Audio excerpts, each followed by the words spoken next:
Give me more, give me more, give me more! You guys loved our video on what if Qui-Gon Jinn survived against Darth Maul and made it clear you want the rest of the Skywalker saga told. We pretty much rewrote Star Wars history and our beloved characters are all on new arcs, all because Qui-Gon didn't bite the dust. So in this video, we're continuing our what if story, moving into the original trilogy, starting with episode 4. Buckle up, because CBR is gonna take you where no Star Wars fan has gone before. Chewie, put us in light speed. If you haven't seen part 1 of our What If Qui-Gon Survived series, you can click the card right here in the corner to check it out. But if you're like me and can't wait for this video to get started, I'll fill you in on what's happened since Qui-Gon survived his fight against the double-bladed Zabrak. Trained by Qui-Gon off-world and away from the Jedi, Anakin learned how to balance the light and dark sides of the Force within him and became more powerful than ever before. He learned how to control and process his emotions rather than suppress them like the Jedi. Qui-Gon became the father Anakin needed, and Anakin became entirely different from the man we once knew him as. But, like all good things, they must come to an end. Palpatine worked his Sith magic and dragged Anakin and Qui-Gon back into the looming Clone Wars, and unfortunately, after a duel with Count Dooku, Qui-Gon met his end. By the time we reach episode 3, Anakin is stricken with grief and blames himself. He wasn't strong enough to save his own father. The Sith took everything away from him, and Anakin began to revert back to the boy he was in the sandy seas of Tatooine. Unstable, emotional, and now angry at the Sith.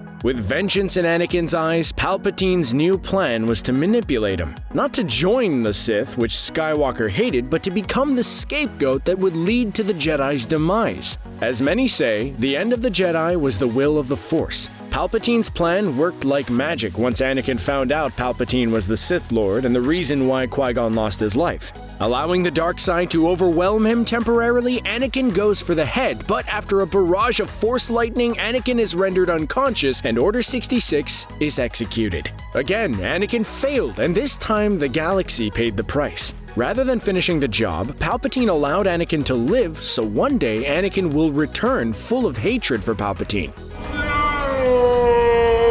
Anakin will strike him down, and when he does, Sidious will use essence transfer to gain a new, younger body to continue his tyrannical reign on the galaxy. So, where does that put us for episode 4? Well, if we rolled the opening crawl, we would find ourselves 19 years in the future where A New Hope began. The Rebel Alliance have the Death Star plans, but this time, the rebellion is led by none other than Padme Amidala. With no Vader around to utterly wreck all those who stand before him, Padme successfully gets the plans back to base. The rebels now know the Death Star's one weakness.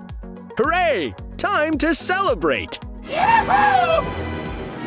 Well, not quite, because a pilot with that level of skill doesn't exist. They need a pilot. They need Anakin Skywalker, but he hasn't been seen in years. Enter a much older Obi-Wan Kenobi who, in our What If, hasn't been in hiding. Obi-Wan's mission is to locate Skywalker and bring him back to the Rebel Alliance. There's only one place he could be, and it's in the place no one would think of looking: Tatooine. Obi-Wan's journey to Tatooine wouldn't be a smooth one. Kenobi isn't exactly the skilled pilot he used to be in his younger years, so when it comes to space battles, probably count the old man out. Too bad the Empire didn't get the message, because Kenobi would end up in the dogfight for his life when ambushed by Imperial forces. Shots rain in from all around, and Obi does his best to maneuver through it all. Kenobi crash lands on the sandy planet and quickly makes his way into hiding. The Imperial forces aren't going to stop their hunt, and on the slave-ridden planet lie stormtroopers ready to take their shot.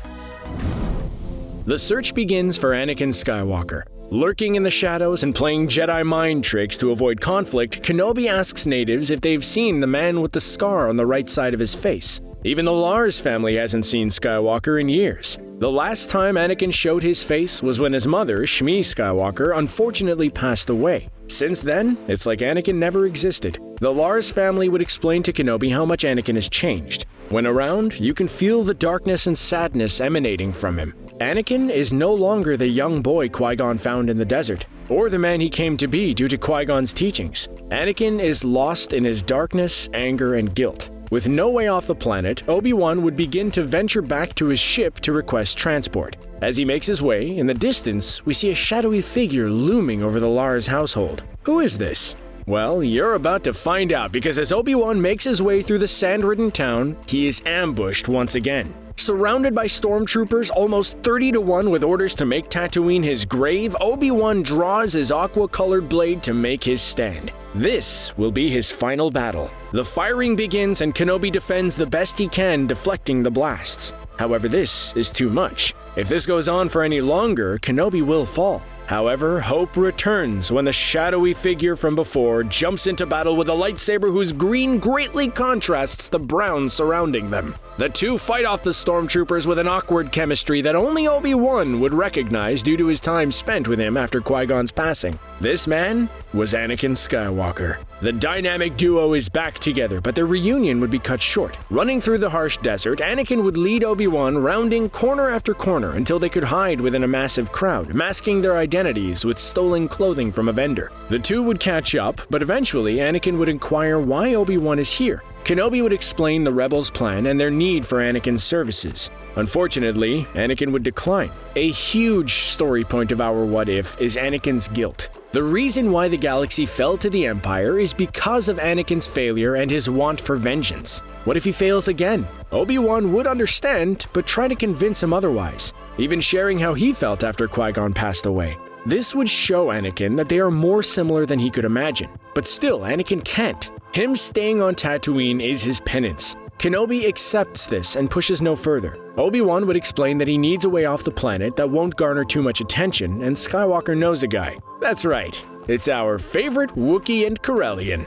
Rather than Luke and Ben, it's Anakin and Kenobi entering the cantina, Han shooting first, yeah I said it, and eventually coming across Imperial forces, forcing them to escape along with Anakin, who doesn't have much of a choice when cornered. After a jump to light speed, the four make their way back to the rebellion.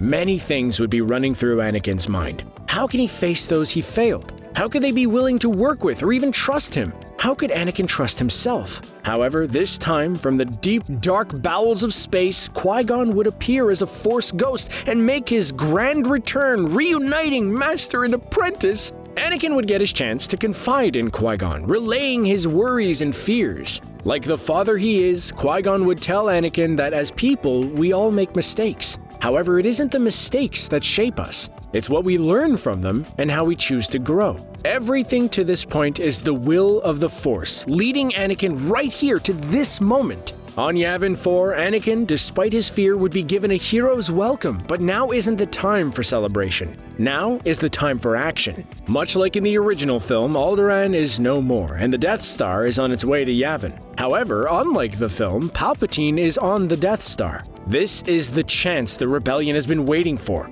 Not only can they destroy the Death Star, but also take down the tyrannical Emperor himself. For Anakin, this is his chance for redemption. Anakin makes it clear that the Emperor can't be given the chance to escape, so Anakin and Obi-Wan, much to his disapproval, will make their way into the Death Star to stop the Emperor once and for all. Once defeated, they will give a signal, evacuate, and someone else will need to take the shot heard across the galaxy. Padme agrees, and the race is on. The epic firefight begins between Imperial and Rebel forces. Through the chaos, Anakin and Obi-Wan maneuver into the Death Star, much like in their daring rescue of Palpatine in Episode 3. Entering the throne room, Palpatine sits patiently. This is the moment he's been waiting for. The Chosen One has returned. With a gnarly Force scream, Sidious twirls at the duo, lightsaber in hand, and the battle commences. From the start, Anakin and Obi-Wan are on the defensive. Although much older, Palpatine's power has only grown. Feeling the battle slip away and flashbacks of his and Qui-Gon's fight with Dooku on replay, the dark side grows within Skywalker, and he begins his offensive barrage.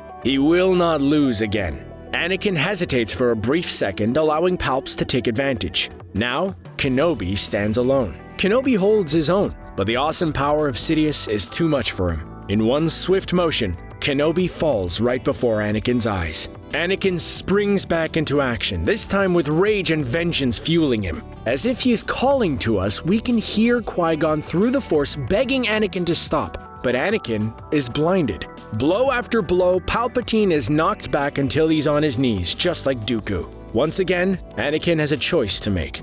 This time, Anakin chooses the latter, dropping his lightsaber to the floor. The Emperor rises and lets Anakin have it. Anakin will know pain, suffering, and the dark side like never before. Our What If ends with Anakin captured and tortured, much like Trilla Suduri in Jedi Fallen Order. The rebellion would lose a majority of their forces and they would be forced to retreat. Yavin 4 would be destroyed and all hope would seem lost, taking us into Episode 5.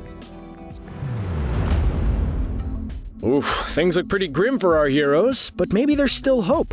If you want to know what's next, comment "Give us Episode 5" and hit the subscribe button so we know you want more of this What If story. Thank you for watching, and may the Force be with you.